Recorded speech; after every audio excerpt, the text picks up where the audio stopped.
deliverer, you brought us out of the miry clay.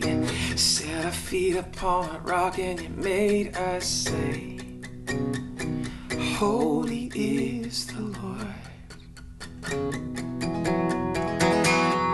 We would declare your thoughts about us one by one. There'd be too many to count, so we simply come and sing of your great love. So we sing, we lift our hands and sing. You are worthy of affection. You're the radiance of all of His glory. Let adoration fill this place. You hold everything together by the word of your immovable power. We sing the song of praise. You know, it's cool when you look at what David wrote, you're actually looking at the words penned by a real person.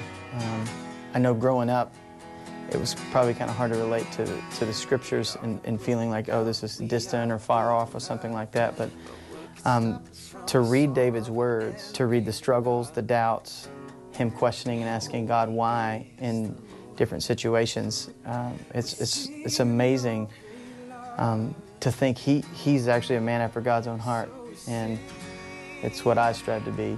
Yeah, and I think they're definitely, for me, they kind of give me a vocabulary to just, inside of my doubt and my struggles, to be able to go, where are you? I mean, because they say that, you know, that you can actually do that. And as we've been looking through the story of David and Goliath, as David Nasser's been kind of taking us through that, the things that, the Goliaths in our life that the Lord wants to weed out in order that we can find that relationship point with Him. We're going to keep on doing that, because David, when he killed Goliath, that was like his moment. You know, this little guy kills Goliath, the whole nation's going crazy, and it's his moment. But it doesn't stay like that. Life, it doesn't stay lived out on a mountaintop. You walk down it and you go down through some trials, and we're going to go there.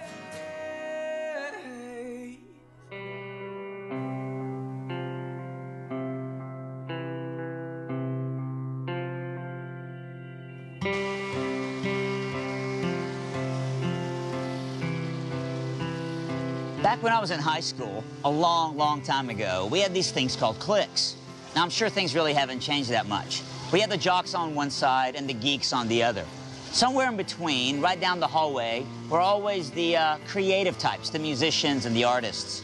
Once in a while, we'd have that rare breed, that one teenager who kind of had one foot in each world. Well, David was that kind of a man.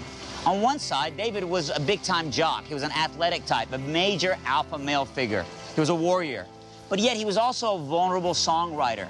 We know that because when we open up our Bible and read the Psalms, we see his sensitivity and his honesty in these things that he wrote about God. Out of all the Psalms, though, that David wrote, 8 of them were written when he was on the run. One in particular, Psalm 63, was written when he was in the desert of Judah, which is right here where we're sitting today. Now, I know you're looking around and you're thinking, this doesn't look like a desert. That's because in the middle of this desert, the desert of Judah, is this oasis called En-Gedi. En-Gedi actually means spring of goat. But a whole lot more than just goats came here to get some fresh water in the middle of the desert. People for centuries have come here to find refreshment, to find rest, to find shade in a cave, and to get some fresh water to drink. For years and years, people came here, and David was no exception. This is where David wrote Psalm 63. Let me read it to you. David says this. He says, "O God, you are my God. Earnestly I seek you. My soul thirsts for you. My body longs for you.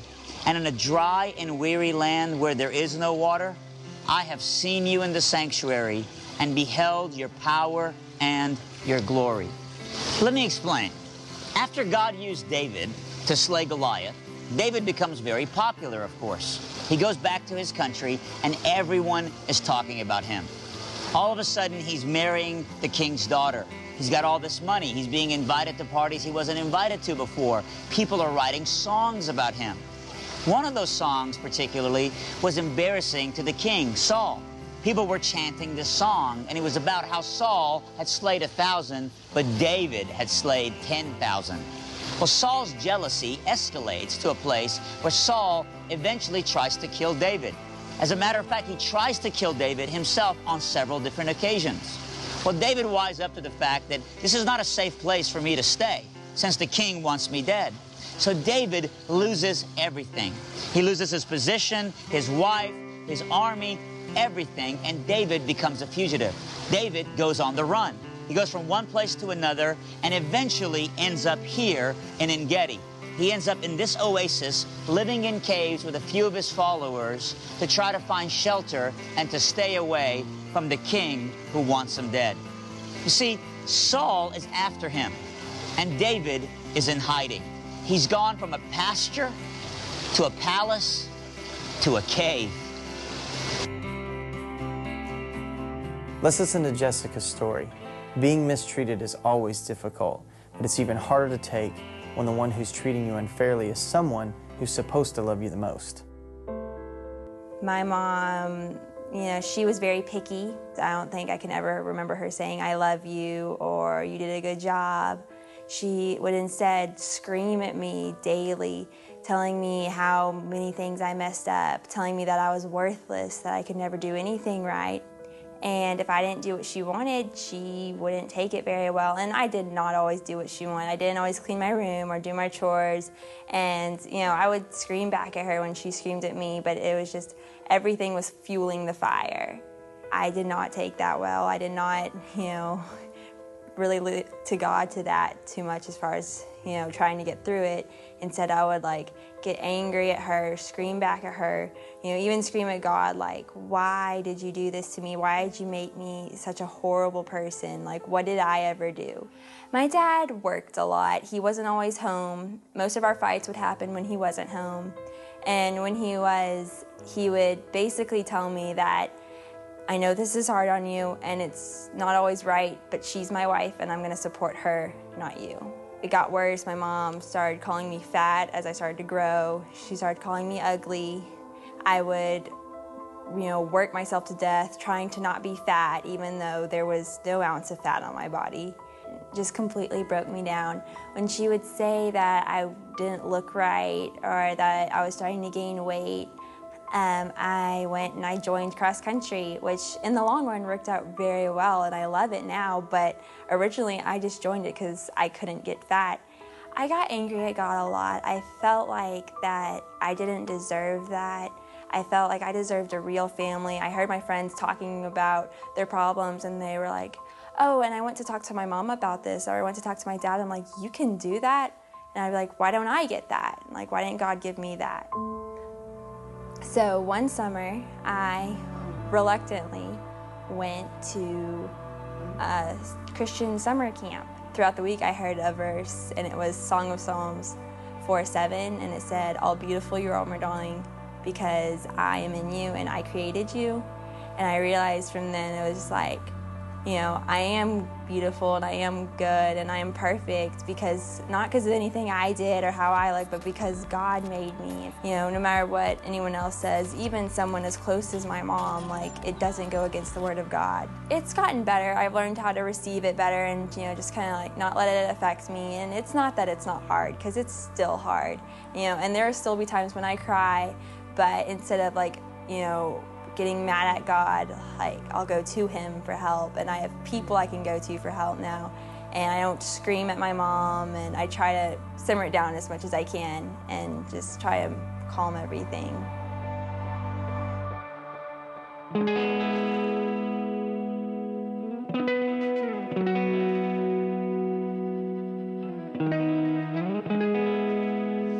David and his men actually lived in massive caves just like this one. Can you imagine hundreds of men living in caves and during the day coming down to get water and to hunt? Well, one day, Saul gets word. He gets a tip that David and his men might be here at En-Gedi. So he assembles 3,000 men and decides to come after David. When he gets here, something kind of funny happens. This is where the Bible becomes about as real life as it gets. Saul gets here, and he has to go use the restroom. So being the king, he wants a little privacy, and he decides to find a cave to have a little private moment. Well, out of all the caves here in En-Gedi, Saul stumbles into the one cave that David and his men are hiding in. He comes in, and he gets in what one could call a very vulnerable position to use the restroom. And can you imagine what David sees at the foot of the cave? Here by the opening, he looks, and David and his men realize that's Saul. Now, David's men were soldiers, right? They're looking around and they're going, can you believe this? The guy that has been after us is right here in a place where we can easily end his life. And you know that David didn't get to make a whole lot of noise, but he quietly had enough authority and respect from his men where he was able to say, no, guys, this is not what we're going to do. See, David respected the position of Saul. He respected that Saul was a king. It didn't matter that they weren't getting along. He also understood that David wasn't the God of this universe, that God was God, and that God in his timing would bring David up to the throne. So in that moment, David, out of humility, David, out of respect, and really out of a trust for God, says, we're not going to do anything. Well, he is human. He does sneak over there and cut a little piece of Saul's garment off his coat while Saul is using the restroom, and then he sneaks right back into the spot he was hiding in. Later on, by the way, David even regrets that. Later on, he realizes that even in that little disobedience, even though he didn't do the bad thing of killing Saul, but instead just took a little piece of his coat, that even in that, that was a little bit of a showboat moment for him. David actually repents from that because he realizes that humility has to happen just as importantly in the little things as the big things. And so David waits till Saul is way down the ravine, out of the cave, and then he stands there and he begins to wave and he says, Saul, Saul, hey, I'm not your enemy. I just had a chance to kill you. And look, here's a piece of your coat to prove it, but I didn't. I'm not your enemy. Now, I think I'm just going to let the Bible speak for itself here. It says it better than anything I could say. But as I'm reading this to you, just make sure that you think and you remember what's going through Saul's mind when he looks up and he sees that David is on top of this hill, the very one he'd come to kill, and instead of being killed, his life had been spared. When Saul realizes that David extended grace to him, that kindness brings Saul to a place of humility and repentance. Listen to this. When David finished saying this, when David said, hey, it's me, I'm not your enemy. Look, here's a piece of your coat. I could have killed you, but I didn't. This is what happens. Saul says, is that your voice, my son? And Saul begins to weep out loud. You are more righteous than I, Saul said. You have treated me well, but I have treated you badly. You have just now told me of the good you did to me. The Lord delivered me into your hands, but you did not kill me. When a man finds his enemy, does he let him get away unharmed? May the Lord reward you well for the way that you treated me today. I know that you will surely be king, and that the kingdom of Israel will be established in your hands. It sure took a lot of integrity for David to trust God and not do the things on his own. I think one of the key things to this story is that God puts people in authority over us at different points in our lives. Sometimes they abuse that authority, but our job is to trust God, that He will get us through and that He will deal with that person in His own way. One authority struggle that most people deal with at some point in their life is their parents. The Bible teaches that children are to honor and obey their parents. Now, even if your parents are godly, good people, there's usually some tension in that relationship. Let's listen to Lanson's story. My parents, as long as I'm under their roof, I've got to follow what they believe in and their guidelines. They expect me to respect them, and I don't all the time. I tend to say what's on my mind rather than what should be said. I've never cussed at my parents, but it's kind of the way I carry myself. I think I probably get a little bit more arrogant whenever my parents and I are in a fight. He tells me, I'm your dad, I don't have to show you the amount of respect that you have to show me. I make decisions in the moment and I don't think about what would play out, and it leads to chaos. There was one time in particular that was, it was a pretty rough night, I got dressed to go running. But my dad didn't want me going for a jog because it was 10:45 and curfew is 11 on weeknights. I wanted what I wanted. Like, I wasn't gonna let them get in the way of that. I was pretty frustrated, I was angry, and so finally I took the initiative and said, like, I'm going anyway, I don't care what you say. I was getting ready to walk out the door and I was standing in the foyer and he pulled me to his face and he said, "You're not leaving." He said, "I'm your father and you can't speak to me that way." I was kind of shocked that he did that, and I found out that they tend to think very poorly of me whenever we're going through this kind of thing. Another incident was I was at school and I had to leave 5 minutes early. Like, normally most teachers are pretty lenient, and so I packed up my stuff before I could really talk to the teacher. And so my teacher came out and pointed me into the office, and the door was locked. I was in there on my own, and I guess I kind of felt ganged up on. I would interrupt, and like, they told me don't interrupt. Like, whenever I was speaking, they would interrupt me, and that's just kind of something that rubs me the wrong way, I guess. Like, I wasn't able to speak, so I got frustrated, and they said that I had a smirk on my face and stuff. Like, I'm better than this, I don't have to listen to this. I felt that they were being unreasonable, and so I took the initiative and said, I'm done. I walked out. My dad was like, "You had no right to walk out and say, like, I'm done listening to this, I don't have to." Whenever I'm not feeling completely respected, my respect level goes down, and I went into my office to grab my house phone. They disconnected it, and so I went to my dad and I asked him, like, "Did you really disconnect my phone?" And he said yes, and I told him, I was like, "You know, that's only gonna make your life harder. You're not gonna be able to get a hold of me in any way." His response to that was, "What really makes my life harder is having a child who respects nothing that me or my wife stand for." What was going through my head for that was like, well, if that's the way you want it, then fine. Like, I guess you don't really need me. As you go through life, the relationship you have with your parents changes. And it's tempting, like Lanson, to view your parents' authority as something that's in your way.